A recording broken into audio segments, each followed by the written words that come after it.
तीन शिरी सहा हात तया माझा दंडवत. श्री स्वामी समर्थ.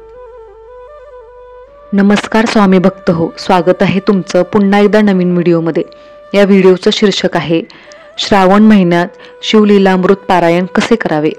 त्याआधी व्हिडिओ पूर्ण पहा आणि चॅनलला सबस्क्राईब केलं नसेल तर आत्ता सबस्क्राईब करून घ्या. चला व्हिडिओला सुरुवात करू. श्री शिवलीलामृत आणि पारायण पद्धती.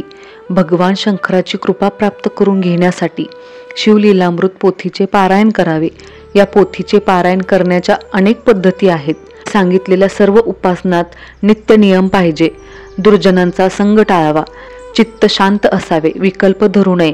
श्रद्धा ठेवावी. संकल्प करून पाठणास प्रारंभ करावा. शिवरात्रीचा उपवास, शिवपूजन, शिवदर्शन, त्या दिवशी शिवमंत्र जाप, शिवलीलामृत पारायण यांनी सर्व हिपर कामनापूर्ती होते व शिवसायुज्य मिळते अशी फलश्रुती प्रसिद्ध आहे. बेलाची पाने, पांढरी फुले, दूध, शुद्ध जल, दही भाताचा नैवेद्य घ्या. साऱ्या गोष्टी शंकराला प्रिय मानल्या जातात, त्यामुळे त्यांचे शिवपूजेत फार महत्त्व आहे. एक दिवसीय पारायण. सोमवारी 15 अध्यायांचे एक संपूर्ण पारायण करावे. नियम: स्नान केल्यानंतर एकांतात पवित्रपणे बसून शिवाची पूजा करून पारायण करावे. मद्य, मांस भक्षण करू नये.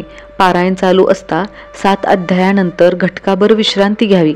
त्या अवधीत देहधर्म आवरावे. दूध, फळे भक्षण करावीत. हातपाय तोंड स्वच्छ धुवून पुन्हा आसनस्थ व्हावे आणि पाठ पूर्ण करावा. पारायणानंतर ओम नमः शिवाय या षडाक्षरी मंत्राचा 108 वेळा रुद्रमाळेवर जप करावा.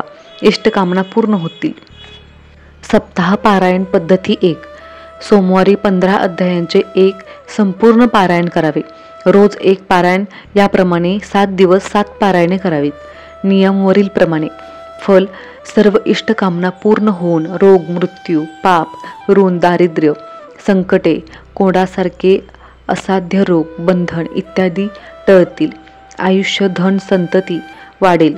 तुष्टीपुष्टी मिळेल. हे सर्व मिळून शेवटी शिवसायुज्यता मिळेल. सप्ताह पारायण 2.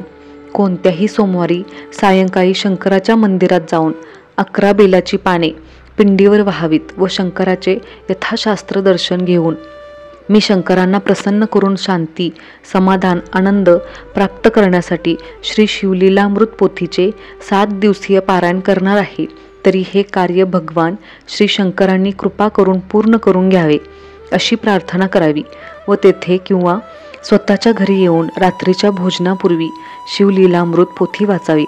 शुचिर्भूत असावे. सोमवार अध्याय 1 व अध्याय 2. मंगळवार अध्याय 3 व अध्याय 4. बुधवार अध्याय 5 व अध्याय 6. गुरुवार अध्याय 7 व अध्याय 8.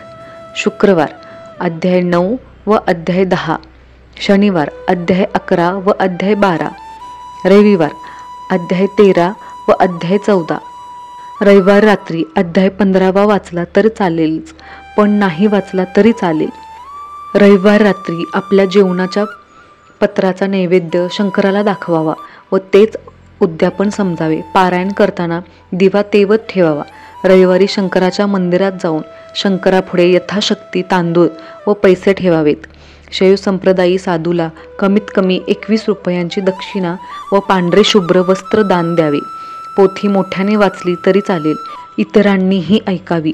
रविवारी वाचन पूर्ण झाल्यावर 108 वेळा ओम नमः शिवाय या मंत्राचा जप करावा. जमल्यास रोज करावा. जमल्यास रोज जप करावा. 11वा अध्याय वाचन. फक्त 11वा अध्याय रोज 3दा वाचावा.